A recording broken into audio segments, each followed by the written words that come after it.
10 delayed developmental signs that often missed by parents, especially first-time parents. I'm Tam. I'm the certified right brain educator, founder of Smartisan Learning Academy. Today, I want to talk about 10 developmental signs that parents normally miss.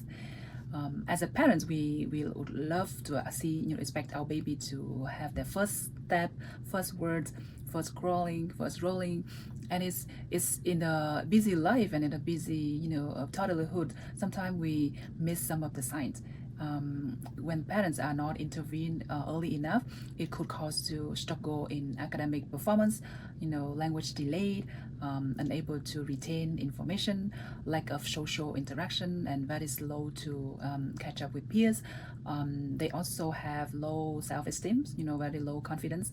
And so all of this, more importantly, is that parents miss the window time, right, of the first 6 years in order to interfere and help baby to win back their growth, to catch up with their peer when their brain is the most adaptable and most plastic to interfere.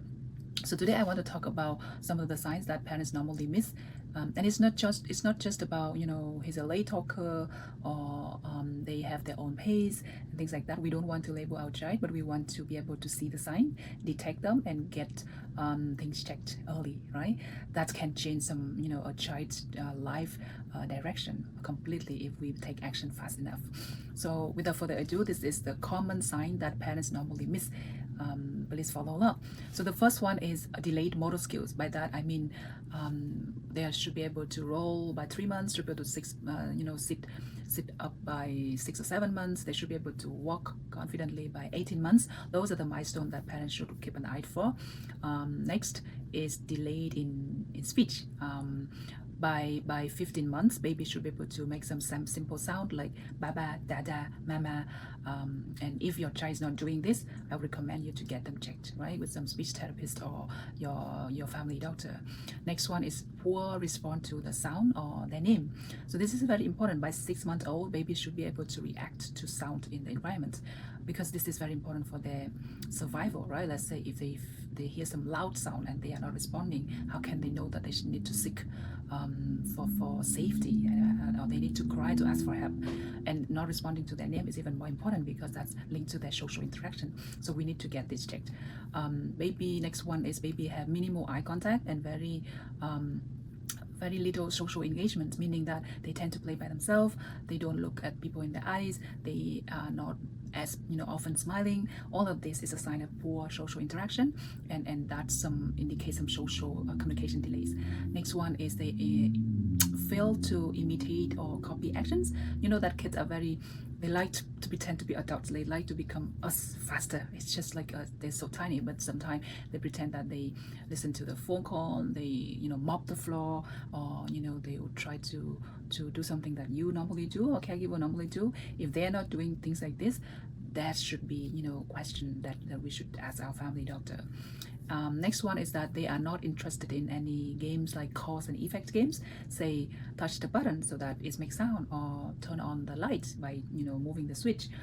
Anything that cause and effect play that they're not interested, because that means the brain connection is not making the proper pathway in order for them to realize if I do A, B should happen, right? So they should be checked. Next one, number 7, is regression of skills, meaning that they already learned one skill, but they lose it. And that means, the amount of information that they can retain or recall is very minimal, right? So that should also be a concern. Next, number 8, is they show some abnormal muscle or, body behavior, meaning that if they still persistently tiptoeing by at the age of 3 or above, that's something very concerning. Or if they're flapping their hands like this, it's also very concerning, right? That should be checked. And the next one is that they have some poor oral muscle development, meaning that feeding challenging, like they avoid solid food completely. We have to blend or mix things and put things in the mixer in order to make food for them, or they avoid using straw. By the age of 2.5, they're still using bottle. Those are something that we need to keep an eye on. That's struggling to chew, swallow, or refusing solid food texture. That is is something very, very concerning. Next thing is that the lack of pretend or simple play, meaning that kids like to pretend, do role playing. They want to feed their baby doll, they want to switch role with you, they want you to be their baby and they are the mom. So if they are not doing any pretend play, this can send us a signal that there's some cognitive or social delays, right, in their brain. So all of these 10 are signs that you may say that they are just, late talker, or, like skip one or two sign and say that they are not, you wait for them to improve, or there's no formal screenings or check followed. But if we don't intervene early, we are losing the window time that their brain are growing rapidly and it's still moldable, it's still adaptable. We try to help them, give them with a rich environment, a nurturing environment during these years, early years, so that they can catch up with their peers. You can go to family doctor, you can look for online group resource, you can go to some specialists, you can also look for some acceleration center in order for us to have rich stimulations. Like in Mathis Academy, we have a gymnastic room for physical movement growth, motor skills growth. We have a sensory room for fine motor skills growth. We have flashcard speed play for visual learners, and we do audio training. We do taste and smell training, so that all of the five senses are triggered and stimulated in a rich environment, so that they don't miss any milestone, and in fact they are more advanced than other kids at the same age. So I hope this video is helpful. We want the best for our children.